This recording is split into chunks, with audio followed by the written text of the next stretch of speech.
तो क्या आप लोगों ने कभी सोचा है कि कंबशन या बर्निंग क्या चीज़ होती है?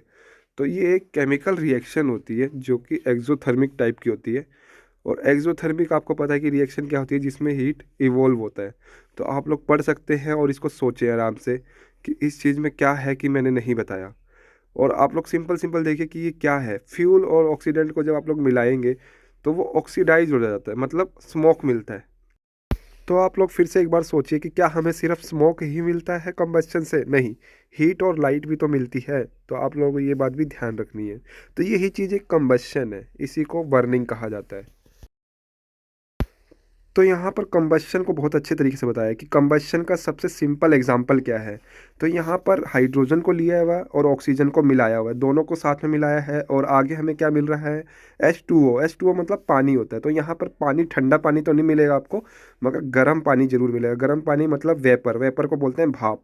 तो आप लोगों को समझ आ जाना चाहिए यहाँ तक कि हाँ, अगर हमने हाइड्रोजन मिलाया और ऑक्सीजन लिया तो हमें वेपर मिलेगा। तो यही कंबशन है और इसी चीज़ को हम लोग रॉकेट साइंस में यूज़ करते हैं। आप लोगों ने हर तरह से देख लिया होगा, जब फ्यूल को हम लोग ऑक्सीजन के साथ मिलाते हैं तो हमें ऑक्सीडाइज्ड मिलता है, यानी स्मोक मिलता है, और साथ में हीट भी मिल सकता है और लाइट भी मिल सकता है। आपने रॉकेट की वीडियो में भी देख ली है और इन दोनों इक्वेशन में भी देख ली है। तो कंबशन आपको भूलना नहीं है कि कंबशन होता क्या है एक्चुअली, है ना। तो अब बात करेंगे फ्यूल की। फ्यूल क्या होता है? तो आपको मैंने जैसे ही दिखा दिया कि फ्यूल प्लस ऑक्सीडेंट होता है। तो फ्यूल देख रहे हैं आप लोग, लकड़ी है। तो फ्यूल सॉलिड भी हो सकता है, गैस भी हो सकता है, लिक्विड भी हो सकता है। तो ये देखो सॉलिड फ्यूल है, जैसे कि कोयला हो गया, लकड़ी हो गई, या कोई भी जो आपको दबाने वाली चीज़ जो सॉलिड टाइप में है। और क्या है, ये आपका लिक्विड है जो कि पेट्रोल हो गया, केरोसिन हो गया, या कोई भी ऑयल हो गया जो जलने वाला है, वो क्या है? लिक्विड फ्यूल है। और ये देखो गैस है, जैसे कि सीएनजी गैस है आपका, और एलपीजी गैस है। ये सब क्या है? ये जलते हैं। और कौन से वाले ये फ्यूल हैं? गैस टाइप के फ्यूल हैं।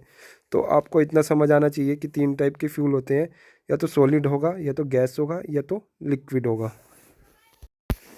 और इनके एग्जाम्पल आप लोग आराम से देख सकते हैं और अपने आप भी दो चार तो लिख भी सकते हैं।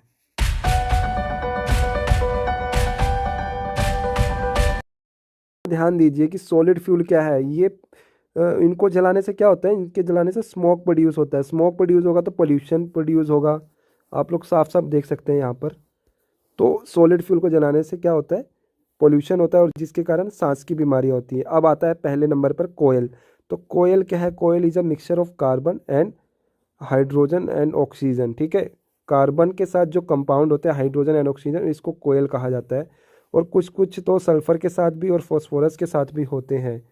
अब आप ये देखिए, यहाँ पर देखिए कि कोयल क्या है? एक इम्पोर्टेंट फ्यूल है जो कि सिटीज़ में और इंडस्ट्री में पावर स्टेशन में यूज़ होता है। पावर स्टेशन मतलब जहाँ से इलेक्ट्रिसिटी बनती है। तो आप लोग ध्यान दीजिए कि कोयले से, जब कोयला महंगा होगा या जब कोयले की कमी होती है, तभी बिजली भी महंगी होती है ना। आपने नाम सुना होगा कि महंगाई बढ़ रही है बिजली की वजह से या कोयले की वजह से। तो कोयला बहुत ज़्यादा पावर देता है। और सबसे बेस्ट क्वालिटी का कोयला कौन है? एंथ्रेसाइट। याद रखना आप लोग, एंथ्रेसाइट नाम का जो कोयला होता है वो सबसे बेस्ट क्वालिटी होता है, ध्यान रखना।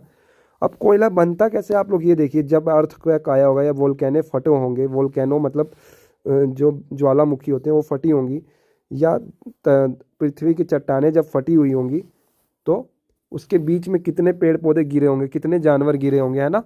मतलब जिंदा ही दफन हो गए होंगे। और उनके ऊपर फिर वो जब उसके खड्डे के अंदर गिरे होंगे, तो उनके ऊपर कितना बारिश का प्रेशर, कितना फोर्स लगा, कितना दबाया गया होगा उनको। तो वो धीरे धीरे, ये प्रोसेस बहुत धीरे धीरे होती है, इस और दबने के कारण उन पर जो प्रेशर पड़ता है, बहुत ज़्यादा हाई प्रेशर, तो वो क्या है? मरे हुए जो लाशें हैं वो, जो पेड़ की लाशें हैं, या जो आप लोग इंसानों की लाशें मान लीजिए, या शरीर का किसी के भी शरीर की ना, तो वो हीटिंग धीरे धीरे कंप्रेशन होते होते वो ठोस हो गई, एकदम सॉलिड हो गई, एकदम कोयले, कुछ कुछ तो कोयला बन जाती है, कुछ कुछ तो हीरा भी बन जाती है, इतना प्रेशर पड़ता है उनके ऊपर। तो ये कोयले क्या है? ये कोयल ऐसे फॉर्म्ड हो जाती है, और ये कोयल बहुत अच्छा जलती है। अगर आप लोग इसको जलाएंगे ना, तो आप लोग देखेंगे बहुत अच्छी हीट निकलती है इसमें से।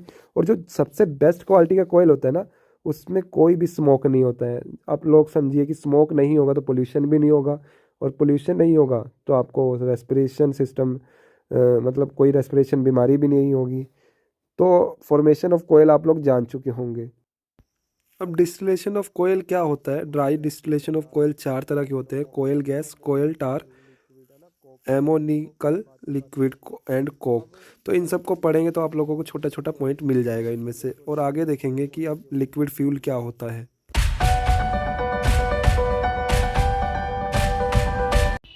तो जो भी फ्यूल आपका लिक्विड स्टेट में होगा रूम टेम्परेचर पर, उसको क्या बोलोगे आप लोग? Liquid fuel. तो ये आपको क्लियर हो जाना चाहिए। आप लोगों को एग्जांपल भी बहुत सारे हैं, जैसे कि कैरोसिन हो गया, मिट्टी का तेल जो आप लोग देखा होगा, आप लोगों ने, अब देखने को नहीं मिलता, पेट्रोल हो गया, है ना। ये सब क्या है? लिक्विड फ्यूल है। तो अब सवाल उठता है कि जो जीव मर गए हैं, जिनको जो दबे दबे जिनका गैस फ्यूल बन गया है, तो उनको निकाला कैसे जाता है? फ्यूल को ना ज़मीन के नीचे से फ्यूल को निकाला कैसे जाता है? ठीक वैसे ही जैसे पानी को बोरिंग के सहारे निकाला जाता है, तो वैसे भी इनका भी पता चलने पर ज़मीन के अंदर बोरिंग की जाती है और इनको वैक्यूम द्वारा या किसी मोटर द्वारा खींचा जाता है। तो ये सब एक प्रोसेस होता है और ये बिल्कुल काले रंग का होता है। ये फ्यूल जो है आपका बिल्कुल पेट्रोलियम, इसको बोलते हैं पेट्रोलियम। जो कच्चा होता है तेल, उसको पेट्रोलियम बोला जाता है और बिल्कुल काले रंग का होता है और ये पानी पर तैरता है आराम से। इसीलिए आप लोगों ने देखा होगा जहाँ बड़े बड़े जहाज़ होते हैं, जब वो कहीं से फूट जाते हैं, जहाज़ की टंकी फूट जाती है, तो सारा तेल समुद्र के ऊपर आ जाता है और वहाँ पर आराम से एक माचिस की तीली आप लोग रख दोगे तो वो पूरा समुद्र जलने लगता है ऊपर ऊपर से। पढ़ेंगे ध्यान से तो आपको पता चलेगा कि जो ये पेट्रोलियम है ये इनसोल्यूबल होती है वाटर में घुलती नहीं है, और इसको काला सोना भी कहा जाता है, ब्लैक गोल्ड, है ना। तो पेट्रोलियम 2 शब्दों से बना है, पेट्रा और ओलियम। पेट्रा का मतलब है आपका रॉक्स एंड ओलियम का मतलब है ऑयल। तो इसमें कोई आपको दो डाउट नहीं होने चाहिए, सिर्फ आपको याद होना चाहिए। तो यहाँ पर जानिए कि ये गैसेस फ्यूल क्या है ना, गैस वाले स्टेट में फ्यूल क्या होता है। तो सिंपल सा लिखा हुआ है, the fuel which exit in gaseous state are called gaseous fuel. Simple है, आपको याद हो जाना चाहिए। और एग्जांपल आपको लिख लेना है, natural gas, biogas, coal gas and CNG.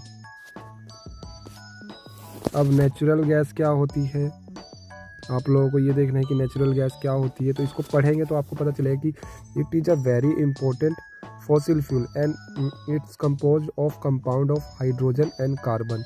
देखो, हाइड्रोजन एंड कार्बन के कंपाउंड को क्या बोलते हैं? हाइड्रोकार्बन। ये बात भी आपको याद रखनी है।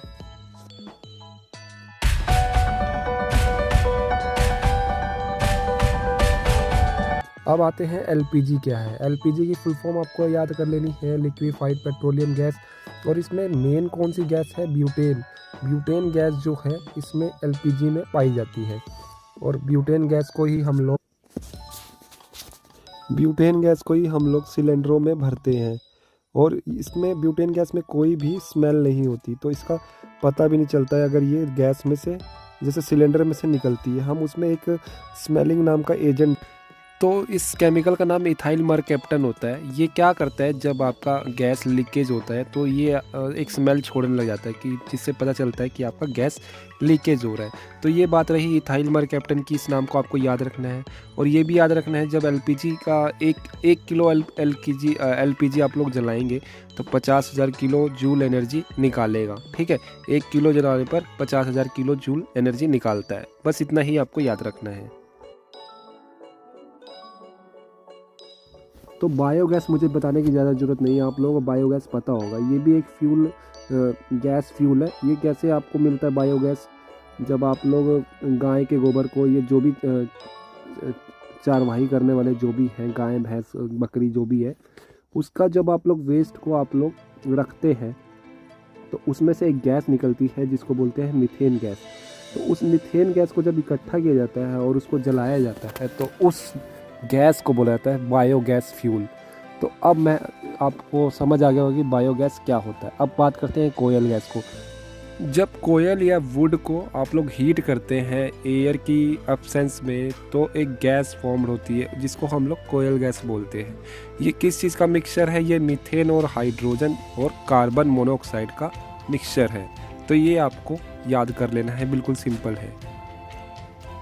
तो वाटर गैस आपका कैसे बनता है? जब water gas is obtained by passing steam over red hot Coke. तो आपको भाप को जब आप पास करते हैं एक रेड हॉट कोक पे, तो आपका वाटर गैस ऑब्टेन्ड होता है। ये अक्सर इंडस्ट्री में होता है। इंडस्ट्री मतलब बड़ी बड़ी जो फैक्ट्रियाँ हैं।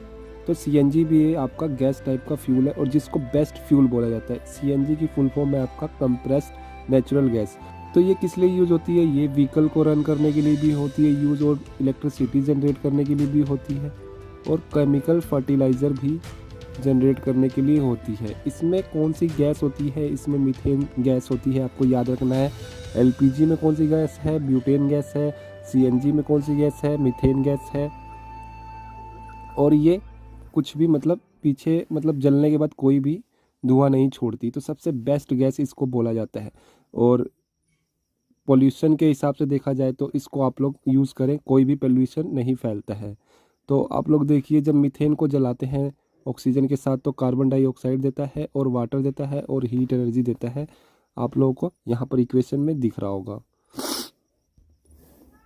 इसकी दो प्रॉब्लम है जो कि आप लोगों को समझनी चाहिए कि सीएनजी जब इतना बेस्ट है तो इसका दो प्रॉब्लम, मतलब इसकी प्रॉब्लम भी तो कुछ ना कुछ होगी।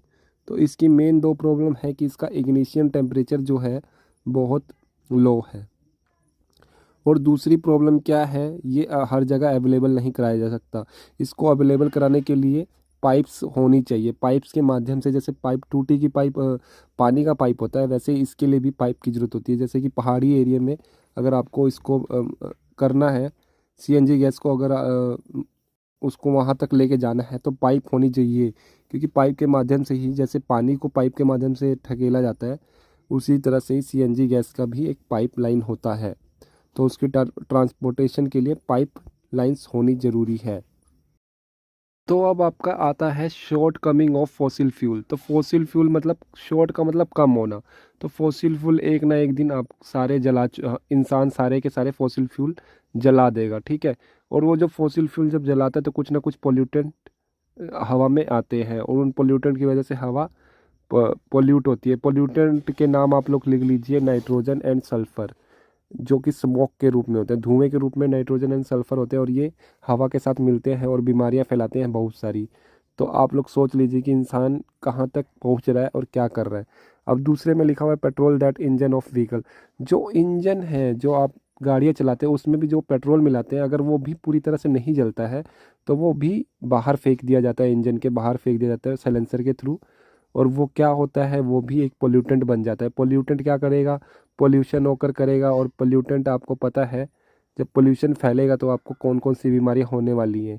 तो आपको ये भी ध्यान रख, जब सल्फर एंड नाइट्रोजन, जब ऑक्सीजन, आप लोग यहाँ पर ध्यान से सुनिए, जब पोल्यूटेंट जैसे सल्फर एंड नाइट्रोजन जब एटमॉस्फेयर में जाएंगे तो क्या आपका फॉर्म करेंगे, वो sulphur dioxide and nitrogen dioxide, और वो वाटर के साथ रिएक्ट करते हैं, ठीक है। तो ये केमिकल रिएक्शन हो जाता है जिसकी वजह से आपका sulphuric acid and nitric acid बन जाता है। आपको बताया है मैंने सल्फ्यूरिक एसिड क्या होता है और नाइट्रिक एसिड क्या होता है। और जब ये एसिड, एसिड का मतलब समझ रहे हैं आप लोग, तेजाब बन जाता है ऊपर ऊपर, और जब ये अर्थ पर गिरता है तो लोगों को स्किन देखो जलने लग जाती है।